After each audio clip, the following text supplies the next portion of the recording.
libertad de conciencia, tu libertad de decidir qué medicamentos tomar o no tomar. Pero ¿qué pasa cuando la república colapsa? Cuando entramos en estado de emergencia, cuando empezamos a ver decretos religiosos, que porque la mayoría lo ha decidido, y que ahora todos tenemos que hacer una oración y un ayuno. ¿Qué pasa con la libertad de conciencia? ¿Qué pasa con la libertad de tú decidir en qué creer y en qué no creer? Ahí es donde entra la doctrina fascista de la Iglesia Católica del bien común. Según el bien común, solo los deseos de la mayoría son válidos y la minoría debe adaptarse a los deseos de la mayoría. Y lo vemos, hermanos, cuando nosotros vemos lo que le ocurrió a Jesús y a sus discípulos. Ellos eran una minoría en Jerusalén. Y por eso la mayoría de los moradores de Jerusalén se sentían en todo su derecho de ellos hacer algo en contra de una minoría, apedrearlos o matarlos, aun y cuando ellos no habían violado la ley. Jesús no violó la ley y lo mataron. ¿Por qué? Porque así lo decidió la mayoría. Esta es la doctrina del bien común, que es fascismo. ¿Y por qué vemos que es fascismo? Porque han puesto la voz de un gobernante como la voz de Dios. Lo vemos mientras que Jesús les había dicho, miren, lo que es del César es del César y lo que es de Dios es de Dios, estableciendo una separación entre el poder del Estado y la iglesia cristiana. Sin embargo, ellos no aceptaron eso. Para ellos, la voz del gobernante era voz de Dios. De esa forma ellos también eran anticristos, porque ellos negaron y rechazaron a Cristo. Es tremendo, es decir, la palabra de Dios se cumple en toda la historia del mundo.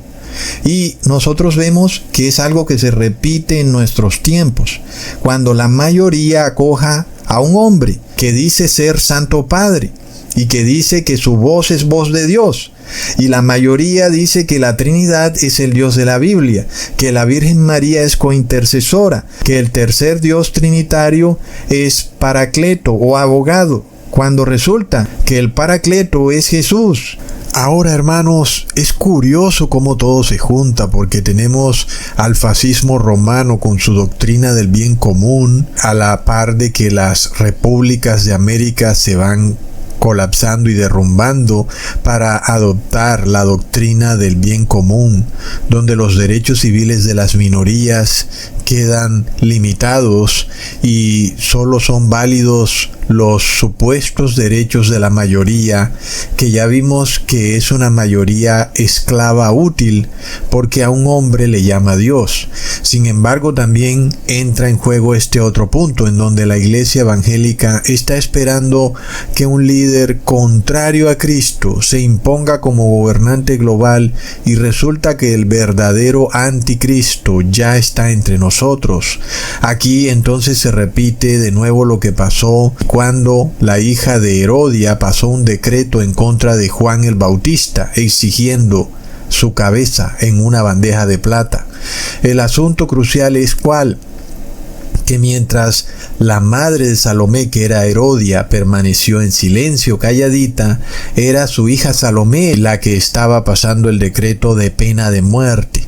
Esto se va a volver a repetir, y por esto vemos que el anticristo no va a hablar elocuentemente como se espera, sino que va a imitar a Herodia, la madre de Salomé, quien se va a quedar calladita, y va a ser la hija de Herodia, que representa a la iglesia evangélica, la que va a decretar una pena de muerte sobre aquellos que no obedezcan las órdenes del Papa de Roma, que representa a Herodia.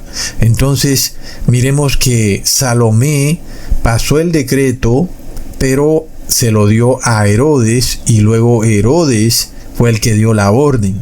Pero el decreto salió primero de la hija de Herodia, Salomé. Leamos en Mateo capítulo 14, versículos 6 al 8. Pero cuando se celebraba el cumpleaños de Herodes, la hija de Herodias danzó en medio y agradó a Herodes, por lo cual éste le prometió con juramento darle todo lo que pidiese. Ella, instruida primero por su madre, dijo: dame aquí en un plato la cabeza de Juan el Bautista.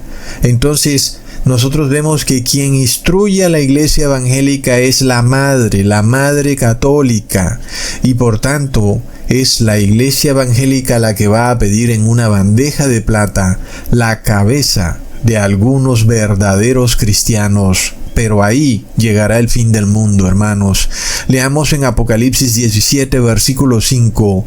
Y en su frente un nombre escrito, un misterio, Babilonia la grande, la madre de las rameras y de las abominaciones de la tierra.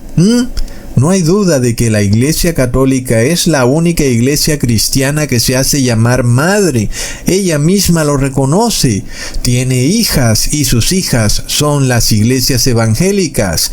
Entonces la analogía está clara. La madre es Herodia, que es la Iglesia Católica, y sus hijas son Salomé, que representa a las iglesias evangélicas. Y por tanto, es la iglesia evangélica la que va a pasar decretos en contra del pueblo santo de Dios, pero al mismo tiempo es la iglesia evangélica la que miente diciendo que el anticristo será un líder global opuesto a Cristo que va a pasar decretos, cuando es ella la que va a pasar decretos, y el verdadero anticristo es alguien que se hace pasar por Cristo, que pretende reemplazar a Cristo, que es el Papa de Roma, hermanos. Entonces, ¿qué pasa cuando vemos una unión precisamente en Estados Unidos entre iglesia evangélica y gobernantes? Como ya vimos en un video que les hice sobre la dinastía herodiana y las increíbles similitudes entre Donald Trump y Herodes. Pero por supuesto que cualquier gobernante que trate de imitar a Donald Trump también hará parte de esa dinastía herodiana, y cualquier pastor evangélico que pretende unir a la iglesia y al Estado será Salomé, como esa muchacha bailarina que se contoneaba sensualmente para que Herodes terminara obedeciendo todo lo que ella pidiera. Hermanos, entonces el anticristo va a permanecer igual que Herodia, calladito. Nosotros, sin embargo, vimos que hubo un periodo en el cual el anticristo habló grandes cosas en contra de Dios y persiguió a los santos, que fue del año 538 después de Cristo al año 1798, donde se cumplieron esos 1260 años de poder papal, o 42 meses proféticos. Pero ahora pasa algo muy distinto en el fin de los tiempos. Hay una formación de la imagen de la bestia, que es una teocracia americana que imita la teocracia vaticana europea. Entonces, hermanos, aquí es donde entra el falso profeta, representado por la iglesia evangélica y sus pastores, que también son descritos en el Apocalipsis como las hijas de la gran ramera. Entonces, hermanos, miremos en esta conferencia que ocurre en Estados Unidos llamada Fe y Libertad, donde aparece esta pastora evangélica vestida de escarlata, además con un vestido muy apretado como para su edad, y vemos la sensualidad de ella. Al mismo tiempo vemos que su apellido es Caín, es decir, no puede ser esto más claro, hermanos. Y a ella la vemos haciendo propaganda política a favor de Trump. Es decir, que está unificando la iglesia y al Estado. Es impresionante. Así como la madre está vestida de escarlata, vemos inclusive a esta pastora evangélica vestida de escarlata. Y al mismo tiempo esta mujer, Paula White Cain, dice que también hay una persecución en contra de los católicos y que ellos se sienten atacados. Y yo me pregunto, pero ¿cómo no? Es que para el católico común es un ataque cuando tú le lees la Biblia. Y esto lo puedes buscar en YouTube. No es sino que tú les leas el segundo mandamiento que habla de la idolatría y ellos ya empiezan a decir que los están atacando. Pues no es ningún ataque, te están leyendo la Biblia nada más. Pero es el problema de la Iglesia Católica. No le gusta la Biblia porque sabe que nada de lo que ella profesa está en la Biblia. Luego Donald Trump pregunta, ¿qué tiene de malo el mandamiento que dice no robarás? Pero miremos esto, hermanos, que es bastante irónico, porque no fueron precisamente la Iglesia católica y evangélica las que se esforzaron tanto en enseñar que los 10 mandamientos ya no eran válidos. No olvidemos todas las excusas que estos líderes religiosos sacaban anteriormente, que ya no había que guardar la ley, que porque estábamos bajo la gracia, que porque Jesús cumplió la ley y luego por eso ya no hay que cumplirla, que porque ya no estamos bajo la letra sino bajo el espíritu, porque ya no somos del antiguo marido sino que somos de un nuevo marido. Una cantidad de excusas, hermanos, para decir que no había ya que guardar la ley. Pero ahora, ¿qué le están diciendo esos mismos líderes evangélicos y católicos a los gobernantes de Estados Unidos? Que hay que guardar la ley, que hay que poner los 10 mandamientos. Es una hipocresía de locos. Nosotros sabemos que hay un gran engaño detrás de ese movimiento. Pero miremos, por ejemplo, a este pastor Armando Alducín. Y estoy mostrando la foto en el minuto y el segundo exacto donde él lo dice. Y voy a poner el audio donde él lo dice, que ya no estamos sujetos a la ley de los 10 mandamientos. ¿Lo vemos? Así que la ley a la cual ya no estamos sujetos es la ley de los 10 mandamientos. Y claro, ¿de quién es la culpa de que la sociedad esté desmoralizada? ¿De quién es la culpa de que las madres maten a sus hijos en su vientre y violen el mandamiento que dice no matar? ¿De quién es la culpa de que los gobernantes se roben el erario público? ¿De quién es la culpa? Pues es de la Iglesia católica y evangélica. Ahora ellos dicen que hay que poner un monumento o un póster de los 10 mandamientos en los colegios. Pero ¿cómo está eso? Si ustedes mismos fueron los que enseñaron que ya no había que obedecer los mandamientos de Dios. ¿Y qué es lo que Cusatón ha enseñado por 10 años? Que sí hay que guardar la ley.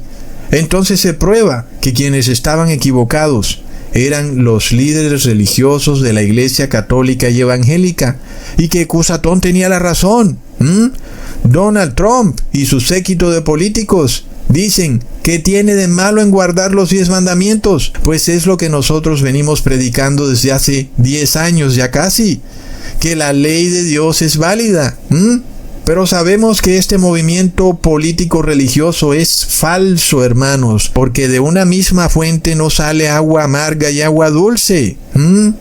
Es apenas obvio que si esos pastores se equivocaron de una forma tan garrafal al decir que ya no estamos sujetos a la ley de Dios, ¿cómo es que ahora ellos son los que vienen a restaurar la moralidad?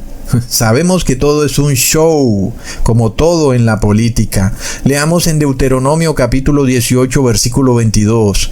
Si el profeta hablara en nombre de Jehová y no se cumpliere lo que dijo, ni aconteciere, es palabra que Jehová no ha hablado. Con presunción la habló el tal profeta. No tengas temor de él. Está claro. Por siglos, ambas iglesias, tanto católica como evangélica, enseñaron y profetizaron a sus feligreses que no estábamos sujetos ya a la ley de Dios. Pero ahora su palabra no se ha cumplido, porque los gobernantes de Estados Unidos dicen que el pueblo sí debe guardar los mandamientos de Dios y que si no lo hace, la nación se irá al colapso. Hay crimen, inmoralidad, aborto y colapso económico y declaran que es por no guardar los mandamientos de Dios. Y pues es obvio que nadie los iba a guardar, porque fueron esas mismas iglesias evangélicas